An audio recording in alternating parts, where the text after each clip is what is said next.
Buenas noches, toda la verdad está en el aire, con un servidor Tony Rodríguez, orgullosamente formando parte de esta familia de Luna TV, Canal 53.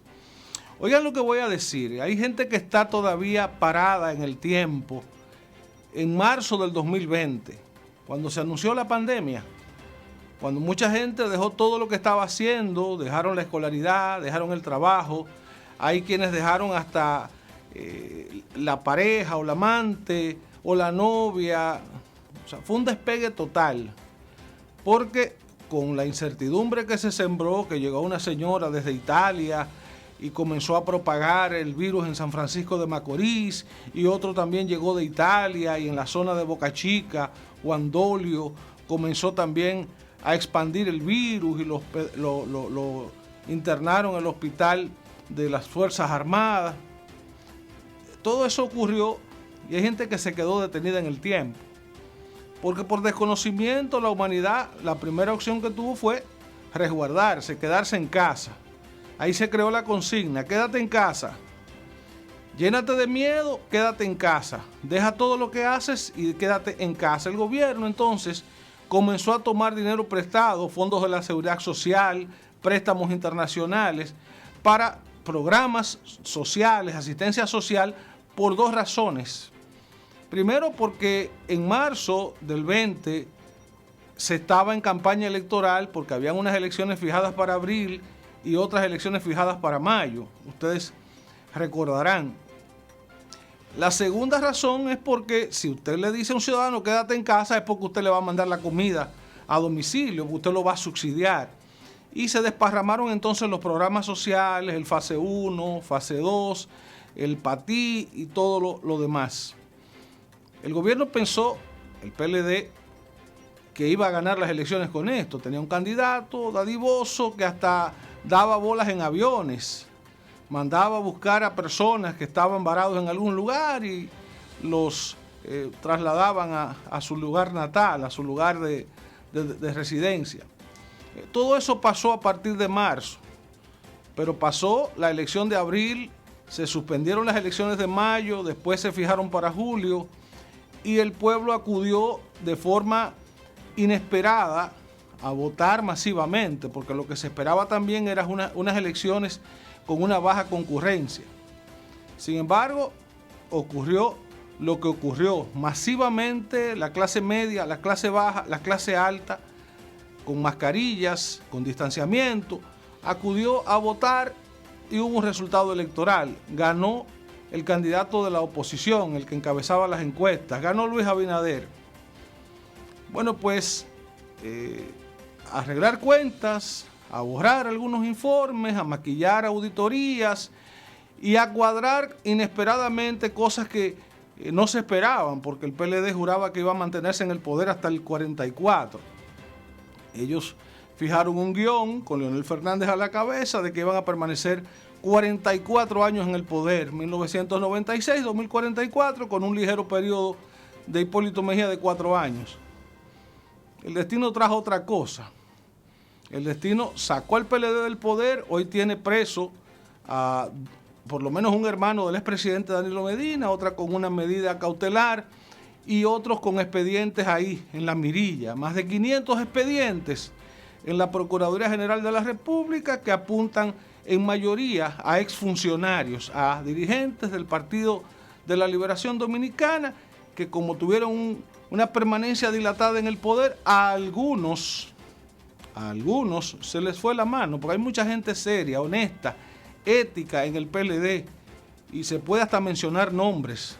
Hay gente que usted dice, yo estoy seguro que ese no metió la mano, pero primero hay que ver cómo viven, hay que conocer su pasado, a ver cuál era su estatus económico y cómo después de una estadía en el poder cambiaron todo.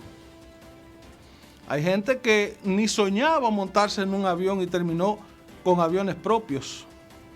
Hay gente que estaba en la quiebra o en la inopia total y terminaron con condiciones económicas altamente favorables.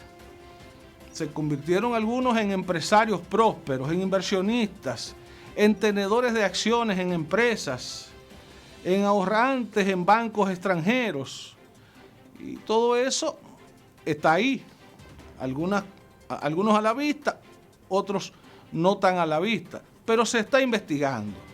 Sigo con el tema de la pandemia, porque nos llegó la pandemia, nos vino el quédate en casa, y entonces como que el pueblo no evolucionó, lo que fue haciendo fue amorrándose, como dice mi abuela, y quedándose ahí en el rincón, en la zona de confort, recibiendo un chequecito, un depósito mensual, y las cosas iban bien.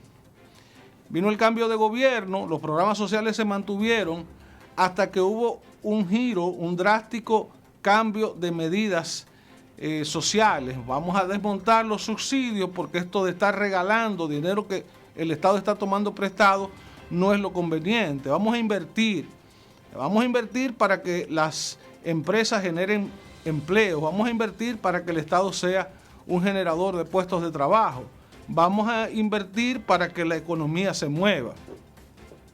Y los resultados están ahí. A un año hay un crecimiento proyectado de la economía de cerca de un 8%. Este país es uno de los que tiene proyecciones más ventajosas en la materia. Hay una recuperación de la plataforma productiva, no total porque la pandemia no se ha ido, pero el turismo recuperó un tanto su posición. Se espera que a final de año podamos estar en las condiciones en que estuvimos al menos a marzo del 2020. Lo mismo pasa con las empresas fabriles, las zonas francas se han recuperado ya. La plataforma de servicios cada vez está más activa, los supermercados ni hablar, han hecho su mejor tiempo. Y muchos sectores han logrado pescar en río revuelto, les ha ido más bien que mal. El hecho es que el cambio de estrategia obligó a que la gente tuviera que desamorrarse y volver al trabajo. ¿Y a cuál trabajo si ya el puesto de trabajo se perdió porque la empresa quebró? Hay que entonces emprender, buscar una posición nueva. Hay que tener algún tipo de iniciativa con protección del Estado de algún modo, pero también con iniciativa propia. Terminaron los programas sociales y entonces comenzó a recuperarse el empleo, comenzó a recuperarse la empresa, comenzó a recuperarse la economía. Entonces tenía lógica quitar esto del quedarse en casa y entonces se cambió la consigna vacúnate. Vacúnate, tú quieres andar en las calles, tú quieres andar en teteos, vacúnate. Tú quieres ayudar a que el país rebase la epidemia, en el caso nacional, la pandemia a nivel global, vacúnate. Y después del vacúnate, doblamos la curva del 50%, ya hay cerca de 6 millones de personas vacunadas con 2 dosis, hay cerca de 1 millón de personas con 3 dosis y hay todavía una parte importante de la sociedad que se resiste a vacunarse por mitos, por decisión propia, por miedos, por prejuicios, por todo lo que usted se imagina y un chin más. Entonces de quédate en casa, vamos a vacúnate, y de vacúnate, entonces ahora es el dedo índice que señala, ahora faltas tú. No hemos podido abrir la economía porque faltas tú. El último en vacunarse eres tú. O sea, es una forma de inducir a sectores que no tienen ninguna explicación de no haberse vacunado. O sea, simplemente le están llevando la contraria a la corriente. Porque el mundo es así desde que es mundo. El ser humano es así. Hay una parte que es nono, que es negativo. Entonces, comprendemos la situación. Se quiere que se quite el toque de queda, que se quite el estado de emergencia. O sea, que el gobierno tenga que ir a la normalito todo, pero las empresas no todas están al ritmo de la producción que antes. Entonces los impuestos no están como antes. El presupuesto no se está ejecutando todavía con dineros obtenidos a través del fisco, sino a través de un método que era rechazado en la campaña por el hoy presidente Luis Abinader, que se oponía a ese endeudamiento exagerado que hemos tenido en las últimas décadas. Y usted pregunta entonces, ¿y por qué Luis Abinader está optando por préstamos si él se oponía a esto en la campaña? Bueno, porque no le dieron un regalo. Le entregaron un país quebrado. Le entregaron un pueblo En pandemia le entregaron una crisis, y una crisis que pare más crisis, porque de la crisis económica, de la crisis sanitaria a la crisis económica, de la crisis económica lo que puede seguir es la crisis financiera, y de la crisis financiera, que lo que apunta es a quiebra, entonces viene la inestabilidad política, la peor de las crisis, que no haya gobernabilidad. Y no hemos llegado, estamos lejos de ahí, no somos Venezuela, no somos Haití, no tenemos una situación de insostenibilidad como lamentablemente tienen otras economías. Hay muchos países que sí se están recuperando, hay otros que están estancados y hay otros que van con el cambio hacia atrás. La República Dominicana marcha, un año de gobierno, para bien y para mal, un año de gobierno de este grupo de hombres y mujeres que encamina los rumbos del Estado. Y si la economía se está recuperando, si parece ser que vamos por buen camino, amén de que algunos han comenzado con una ofensiva opositora radical, una oposición radical. Usted se pregunta, ¿y por qué dicen tantas cosas que no pueden sostener? ¿Y por qué están actuando oposición por oposición? Ya se lo dijo Reinaldo Pared Pérez. Han hecho una rueda de prensa demasiado larga para decir cosas que después tuvieron que repetirla y que no eran más que altisonantes.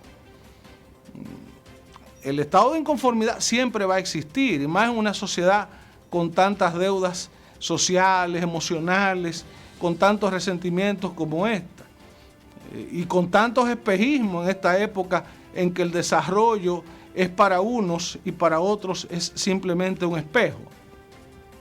Esa es la realidad. Esa es la realidad monda y lironda. De todos modos, un año de gobierno, el país marcha, vamos en buen camino hacia el desmonte de las restricciones de movilidad social. El gobierno ya asume unos compromisos que si no comienza a ejecutar obras, la población se lo va a tomar en cuenta, y entonces tendremos que ponernos sobre ruedas en función de ver proyectos como el monorriel que se está planteando tanto para Santo Domingo como para Santiago. Ya me lo imagino por allá por Santo Domingo, por la avenida 27 de febrero, llegando hasta a la autopista Las Américas, hasta el aeropuerto. Y aquí en Santiago, rondando por ahí, por la Estrella Sadalá, por la misma 27 de febrero, por los lados de las universidades y todo eso. Vamos a esperar esas obras. Esas obras son llave en mano. Ese dinero está ahí disponible por agentes internacionales que andan buscando proyectos como estos, que son, y me la voy a jugar con esto, son proyectos sostenibles. Señores, el transporte tiene que apuntar necesariamente hacia la rentabilidad. Es y debe ser así. Aunque hoy por hoy lo que se hizo con la inversión del Metro de Santo Domingo, que no fue una inversión no fue compacta, no tuvo, digamos, los programas colaterales que tenía, porque había rutas alimentadoras que no la permitió el sector sindical del transporte, pero no la permitieron ni quisieron incorporarse. O sea, mantener esas guaguitas voladoras, ese transporte deficitario de la capital, y la realidad está ahí. El metro no resolvió. Sin embargo, el metro sigue siendo la intención. Hay que llenar la capital de líneas de metro. Hay que ver si las ciudades dormitorios funcionan como proyectos. Yo insisto, el capitaleño que no pueda pagar una vivienda en la capital, uno pues se muda en San Cristóbal y que se vaya en el metro, si la línea llega hasta allá. El que no pueda vivir en la capital, que se mude a San Pedro de Macorís y que duerma en San Pedro y trabaje en la capital. Eso pasa en muchísimos lugares. Y nosotros no estamos lejos de ahí.